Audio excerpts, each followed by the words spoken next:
The Mongols didn't lose. History just lied to you. They had the power, the strategy, and the sheer brutality to conquer every inch of this planet. So why aren't you living under their rule today? What stopped them? What if they never stopped? This isn't just speculation. This is the world that could have been. And today, we're going to see what would have happened if the Mongol Empire never collapsed.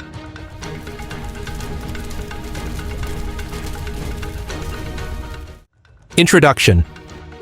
In 1206, a man named Temujin united the warring tribes of Mongolia and took the title Genghis Khan. He unified the warring nomadic tribes of Mongolia under a single banner and launched a campaign of conquest that has reshaped the world. Within just 21 years, he had conquered more territory than Rome accumulated in 5 centuries. By the time of his death in 1227, his warriors had conquered territories stretching from the Pacific Ocean to the Caspian Sea. But this was merely the beginning. His sons and grandsons continued his vision, pushing the borders of their domain ever outward until the Mongol Empire became the largest contiguous land empire in human history. What few realize is how close this empire came to maintaining its unity. When Genghis Khan died, he had designated his third son, Ogadai, as his successor. For a brief, shining moment, the transfer of power went according to plan. The empire remained whole, but history pivoted on what happened next. Ogadai's sudden death in 1241 created a succession crisis. The empire that had been built through blood and iron began to fracture into separate khanates: the Golden Horde, the Ilkhanate, the Chagatai Khanate, and the Yuan dynasty. Yet what if that fracturing had never occurred? What if Ogadai had established clear succession protocols that ensured the unity of the empire for generations to come? What if the blood of Genghis Khan continued to flow through the veins of rulers presiding over a united Eurasian realm that endured not just for decades, but for centuries? 16 million men alive today carry the genetic signature of Genghis Khan. His biological legacy is undeniable, but his political legacy could have been far more profound had history taken a different turn. This is the story of that different turn. A world where the Mongol Empire never fell, where the Borjigin dynasty still rules from a golden throne, and where the largest empire in history continues to shape our modern world. The unified timeline. History turned on a fragile moment.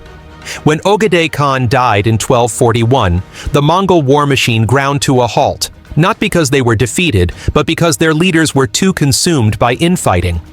The dream of a unified empire crumbled, not beneath the swords of their enemies, but beneath the weight of their own ambition. But what if it hadn't? The critical point of divergence begins here. In this alternate timeline, Ogadai does not die suddenly. Instead, he recognizes the looming danger of a fractured empire and sets into motion a succession system that eliminates uncertainty and dispute. He enforces an unbreakable law.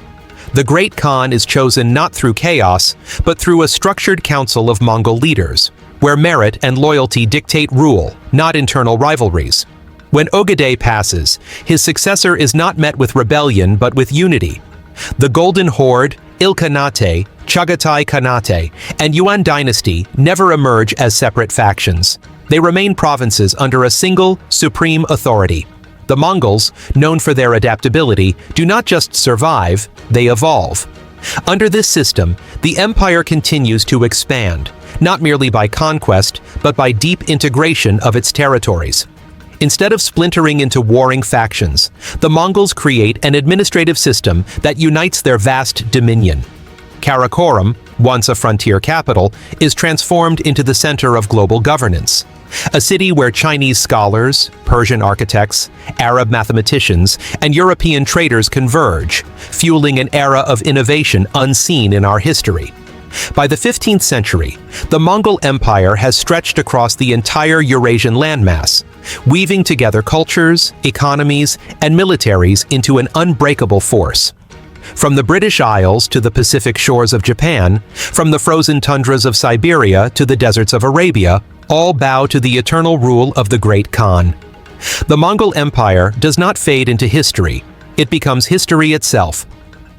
Political structure in modern era. The world is no longer divided into nations as we know them. There is no United States, no China, no Russia, only one empire, one ruler, one law. The Mongol Empire, once held together by conquest, has evolved into a colossus of governance, balancing absolute power with an administrative system designed to prevent the very fractures that once threatened its existence. At the top of this world order sits the Great Khan, the supreme ruler of all Mongols, a direct descendant of Genghis Khan whose bloodline has remained unbroken for centuries. But unlike the absolute rulers of old, the Great Khan is not an unchecked warlord. He is a constitutional monarch, bound by the laws of the empire, advised by the most elite minds across Eurasia, generals, scholars, merchants, and spiritual leaders who ensure the empire remains stable, progressive, and unchallenged. Beneath him, the empire is divided into semi-autonomous regional governments, each ruled by a Khan who oversees vast territories. The Western Horde, stretching across what we know as Europe, the Ilkhanate, controlling the Middle East and Persia, the Chagatai Khanate, governing Central Asia, the Eastern Horde, maintaining dominion over China, Korea, and Japan. Each region operates under a blend of Mongol law and local traditions, ensuring stability and cooperation. Governors are not simply hereditary rulers. They must prove their worth through rigorous trials of intelligence, strategy, and leadership. The empire does not reward weakness. At the heart of this governance stands New Karakoram, a city unlike any on Earth. A capital purpose-built to be the nerve center of civilization, a metropolis where ancient traditions and cutting-edge technology coexist. Within its fortified walls, the Grand Assembly meets, an elite council of representatives from across the empire who debate policy, war, and trade under the watchful gaze of the Great Khan. Democracy as we know it never fully takes root, yet the empire remains surprisingly meritocratic. The Mongols value competence over birthright, ensuring that only the strongest minds and leaders rise to power. For over 1,000 years, this empire has endured, not through fear, but through absolute control, unshakable unity, and a vision that outlasted time itself. Economic and cultural impact. This is not a world of fragmented nations competing for dominance. It is a world united under a single economic system, a seamless network of trade, technology, and culture spanning the vast landmass of Eurasia. The Silk Road never dies. It becomes the artery of the world. In our timeline, the Mongols revolutionized global trade, turning the Silk Road into the most secure and prosperous trade route the world had ever seen. But when their empire fell, so too did this golden age of commerce. In this alternate reality, the Silk Road does not fade into history. It becomes the backbone of the modern economy, a superhighway of wealth and innovation, stretching from the Atlantic to the Pacific. Instead of fragmented economies struggling for dominance, the world thrives under a single, unified economic system, the Great Mongol Free Market. Massive caravans and high-speed railways connect the empire's farthest reaches. A merchant in Spain can sell silks from China, Persian spices, and Russian furs without ever crossing a national border, because there are no borders, only the ever-expanding dominion of the Khan. A world without trade wars, sanctions, or economic collapses, only endless expansion, efficiency, and wealth. With the empire's reach comes its dominant language. In our timeline, English became the global lingua franca due to British and American influence. But here, Mongolic script adorns every street sign, every contract, every scientific paper. Children from Paris to Beijing learn to speak in the tongue of the Great Khan. Western alphabets fade into relics, replaced by the sweeping strokes of the Mongol script. But this is no forced assimilation. The Mongols, ever the pragmatists, understand the value of diversity. The empire does not erase cultures. It absorbs them, refines them, and makes them part of its own identity. Religions coexist under a system of enforced tolerance. Tengriism, Buddhism, Islam, and Christianity flourish side by side, none dominant, all protected by decree of the Khan. Centers of learning, modeled after the ancient House of Wisdom in Baghdad, are established across the empire, ensuring the preservation of knowledge that, in our world, was lost to war and destruction. The Renaissance, the scientific revolution, These are not European phenomena in this timeline. They are Mongol-led global movements that begin centuries earlier than in our history. The Mongols were masters of war, but in this timeline, their war is over. Not through surrender, but through total victory. And with peace comes progress. Instead of diverting resources to endless conflicts, the empire focuses on engineering, exploration, and technological breakthroughs. China's early experiments with rocketry, perfected. The Islamic Golden Age's advancements in medicine and mathematics, expanded. The Industrial Revolution, accelerated by centuries. By the time the rest of our world was still experimenting with steam engines, the Mongol Empire in this timeline was already reaching for the stars. Space exploration is not an American or Soviet endeavor. It is the next phase of Mongol conquest. In our history, the Mongol Empire fell and the world became fragmented. But in this timeline, the dream of Genghis Khan never dies. His empire, instead of dissolving, adapts. It evolves, and it endures. The world is not divided. There are no superpowers. There is only the great Khan. And under his eternal rule, history belongs to the Mongols. Modern challenges. For nearly 1,000 years, the Mongol Empire has stood unchallenged. It has absorbed nations, rewritten history, and turned the world into a unified civilization.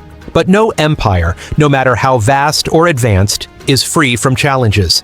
The very forces that once made the Mongols unstoppable, adaptability, military dominance, and an iron grip on governance, are now being tested in ways even the great Khan could never have imagined. When an empire rules for centuries, the lines between conqueror and conquered begin to blur. In the early days, the Mongols absorbed the cultures they conquered, refining them into a superior whole. But in the modern world, where individuality and cultural identity have become more important than ever, can an empire built on unity withstand the pressure of self-expression? The youth of the empire, raised in a world without war, no longer see themselves as warriors or subjects of conquest. They are inventors, artists, and philosophers who question authority. Some yearn for more autonomy, for governance that reflects their heritage rather than a centuries-old Mongol dynasty. Will the empire tolerate this evolution, or will it attempt to suppress it, risking rebellion from within? The Mongols were once masters of communication, using an intricate system of messengers, trade routes, and diplomacy to maintain control. But in the modern age, information moves at the speed of light. Social networks, artificial intelligence, and digital economies have made it impossible to control what people think, say, or do. For centuries, the empire balanced absolute power with strategic flexibility. But can it withstand a world where the spread of information is no longer manageable? Will the great Khan embrace transparency, allowing free thought to flourish, or will the Mongol intelligence networks, descendants of the empire's legendary spy system, evolve into an all-seeing surveillance state? And what happens when technology itself outpaces tradition? A world governed by genetic modification, artificial intelligence, and space colonization raises a terrifying question. Does the Khan still rule if humans are no longer bound by blood, borders, or even Earth itself? Throughout history, progress has often been driven by competition. The Mongols thrived because they always had an enemy to conquer, a challenge to overcome. But what happens when there is no longer an external enemy? When there is no war left to fight, no rebellion left to crush? The Mongol Empire has ruled for so long that it no longer knows what it means to struggle. Without opposition, does the empire stagnate? Do its rulers grow complacent? Or does the great Khan look to the stars, seeking new frontiers to conquer beyond Earth? For 1,000 years, the Mongol Empire has stood as the ultimate force in human history. It has rewritten the rules of civilization, shaping a world where borders, conflicts, and division no longer exist.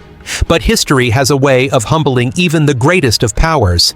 The empire faces challenges unlike any before: ideological shifts, technological revolutions, and the struggle to define itself in a world it has already conquered.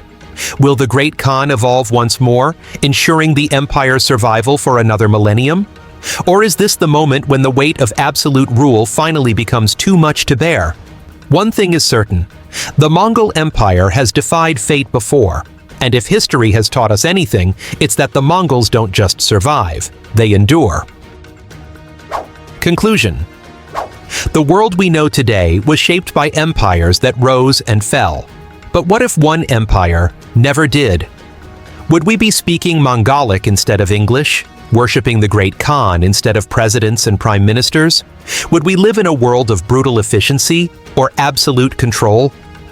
History is a fragile thing. A single decision, a single battle, a single life can change the fate of millions.